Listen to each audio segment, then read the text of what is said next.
Yeah. Thanks for joining us. Oh yeah, no problem. Hi there, thank you for joining us here in the Ryersonian newsroom today. We're launching our live webcast, live on the scene.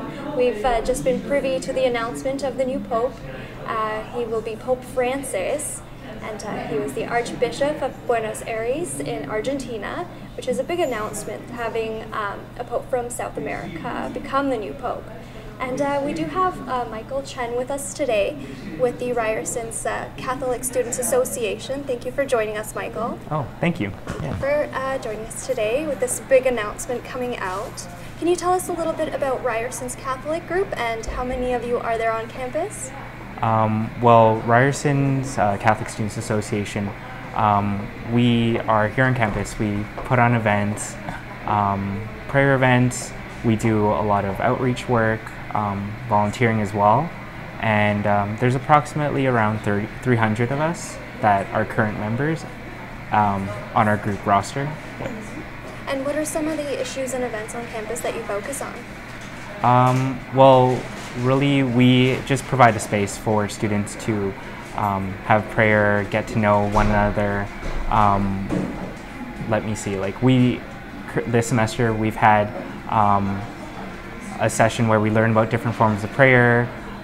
We have our popular event, which is Living Catholic, which is where we find ways to integrate our faith into daily life and daily interactions. Because it's the season of Lent, we've also had Fish Fridays. So it's just a nice little social event on Fridays for our members to just relax and just chill out. That's great. And on the topic of the new Pope, what have you heard about him and how do you feel about the announcement? Well, when I first heard about him, I just screamed out like, "Habemus Papam," and when I saw the white smoke.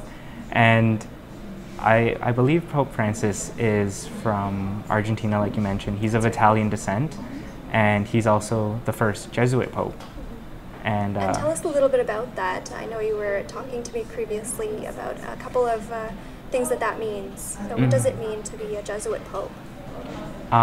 So to be a Jesuit, first of all, is you're part of a religious order that's, like, looking back at the history of the Jesuits, they're very missionary based. They have charisms, meaning their special talents that they focus on is within education, within arts, within working with youth, and that's just like if you look around the Jesuit community, they run universities, they run high schools. So primarily, I'm not going to say that that's all they do, but that's one focus that they do. And how do you think this announcement will affect people around the world, particularly youth?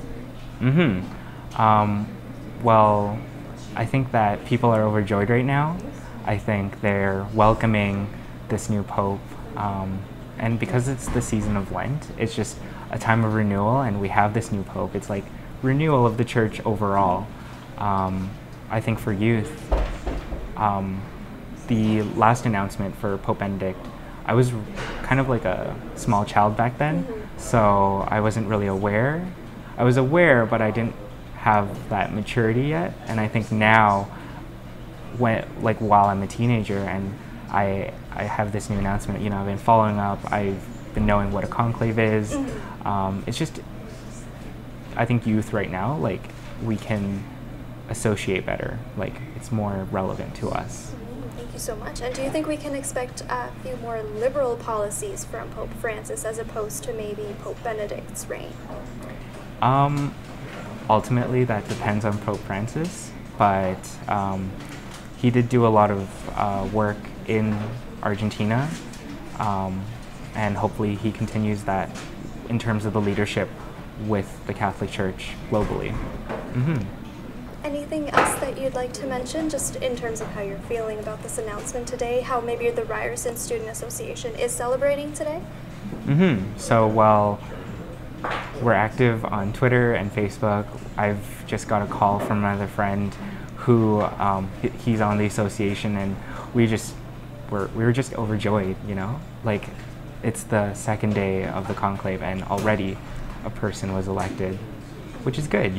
It shows that the cardinals, they there wasn't any like non-continuity. Like they all pretty much agreed with a 2/3 majority about this pope, this new candidate.